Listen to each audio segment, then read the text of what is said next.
کیا 5,500 سال پہلے فنا ہونے والی ایک قوم کو ایٹمی تابکاری کے ذریعے عذاب دیا گیا تھا؟ السلام علیکم، وزڈم جیمز میں آپ سبھی کو خوش آمدید۔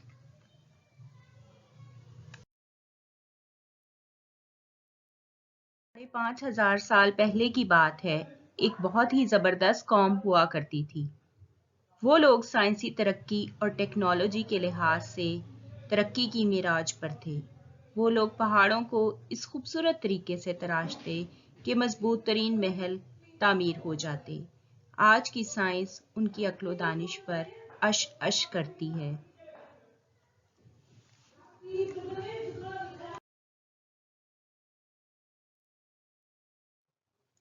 وہ لوگ انتہائی طاقتور، قدآور اور جینیس تھے۔ اپنی انہی خصوصیات کی وجہ سے وہ اس دور کی سپر پاور کہلاتے تھے۔ اپنی ترقی تعمیر اور خصوصیات کی وجہ سے سرکش ہوتے چلے گئے، اور ایک وقت ایسا بھی آیا جب وہ خدائے واحد کے وجود سے ہی منکر ہو گئے۔ انبیاء ان کو ہدایت کی بات سمجھاتے تو وہ ان کا مذاق اڑاتے، اذیتیں پہنچاتے، اپنی بستیوں سے تشدد کر کے نکال دیا کرتے تھے۔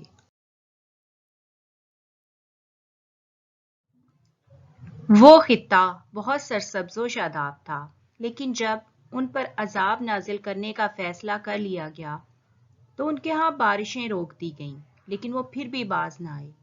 ان کے ہاں بارشوں اور بادلوں نے اپنے رب کے حکم سے بالکل رخ پھیر لیا، جس کی وجہ سے وہاں قحط سالی والی صورتحال پیدا ہوتی چلی گئی۔ پھر ایک روز انتہائی عجیب و غریب واقعہ رونما ہوا۔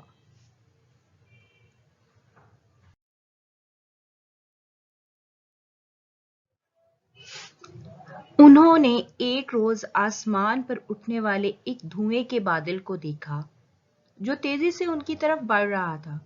وہ اس بادل کو دیکھ کر بہت خوش ہوئے اور سمجھے کہ ان کی قحط سالی ختم ہو گئی ہے۔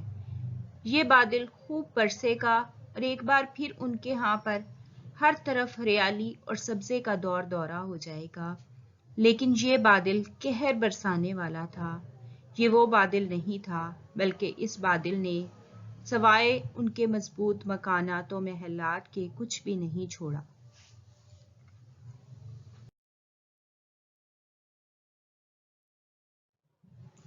قرآن پاک میں اس واقعے کا ذکر کچھ اس طرح ملتا ہے۔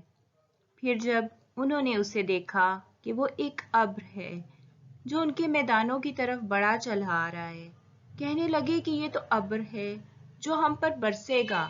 نہیں، بلکہ یہ وہی ہے جسے تم جلدی چاہتے تھے، یعنی آندھی، جس میں دردناک عذاب ہے۔ وہ اپنے رب کے حکم سے ہر ایک چیز کو برباد کر دے گی۔ بس وہ صبح کو ایسے ہو گئے کہ سوائے ان کے گھروں کے کچھ نظر نہ آتا تھا۔ ہم اسی طرح مجرم لوگوں کو سزا دیا کرتے ہیں۔ سورہ احقاف آیات 24 اور 5۔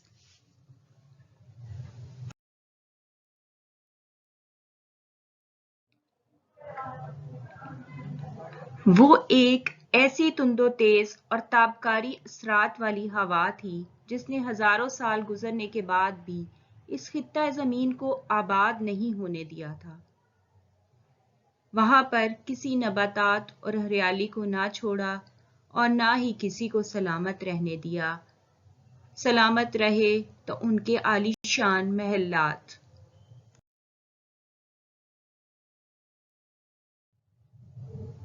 وہ ہوا جہاں جہاں سے گزرتی انسانوں کے جسموں سے گوشت کو اتار کر اسے صرف ہڈیوں کا پنجر رہنے دیتی۔ ایٹمی حملے کی طرح انسانوں کے جسموں کا گوشت پگھل کر بھاپ میں تبدیل ہو گیا۔ وہ ہوا ایسی بانجھ کر دینے والی تھی جیسے تابکاری کسی جگہ کی زمین کے اندر تک اثر کر کے اس کو بانجھ کر دیتی ہے اور کسی چیز کو پیدا نہیں ہونے دیتی۔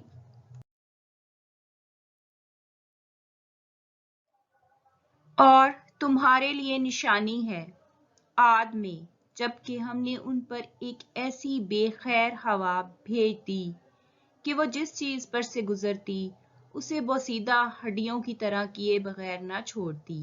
الزاریات 41:2۔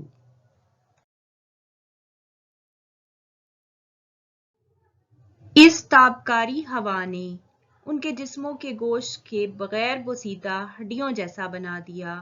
سب کچھ مٹ گیا، نہ نخلستان رہے، نہ خوشنما باغات، نہ سبزہ، ہر طرف اڑتی ریت اور انسانی ڈھانچے رہ گئے۔ یہ پورا خطہ خالی ہو گیا۔ آج بھی یہاں دور دور تک صرف ریت اڑتی ہے۔ آج کے زمانے میں بھی اس خطے کو ربیع الخالی کے نام سے پکارا جاتا ہے۔ 1000 سال گزر گئے۔ ایک روز اس علاقے سے دنیا کے بہترین انسانوں کا ایک لشکر گزرا، جس کی قیادت کائنات کے سب سے بہترین انسان کر رہے تھے۔ لشکر ایک طویل مسافت طے کر کے آ رہا تھا۔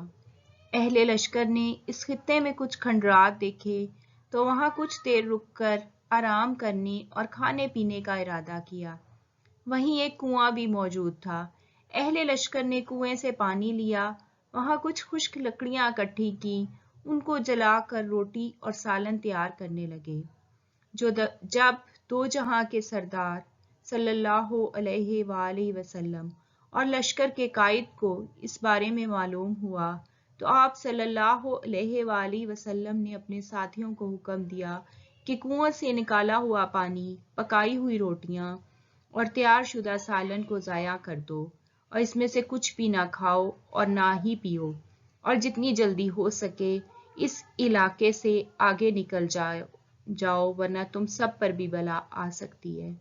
یہاں پر ایک قوم کو عذاب دیا گیا تھا، یہاں کی کسی چیز کو مت استعمال کرنا۔ یہ کھانا جو ایک بڑے لشکر کے لیے تیار کیا گیا تھا بہت بڑی مقدار میں تھا، لیکن آپ صلی اللہ علیہ وآلہ وسلم کے حکم پر سارے کا سارا ضائع کر دیا گیا۔ یہ آپ صلی اللہ علیہ وآلہ وسلم کا علم جو اللہ نے عطا کیا تھا۔ آپ صلی اللہ علیہ وآلہ وسلم نے اس جگہ پر نظر نہ آنے والی وبا یا بلا کا پتہ لگا لیا تھا جو انسانوں کے لیے مہلک تھی۔ سائنس آج بھی محمد کا پتہ ڈھونڈ رہی ہے۔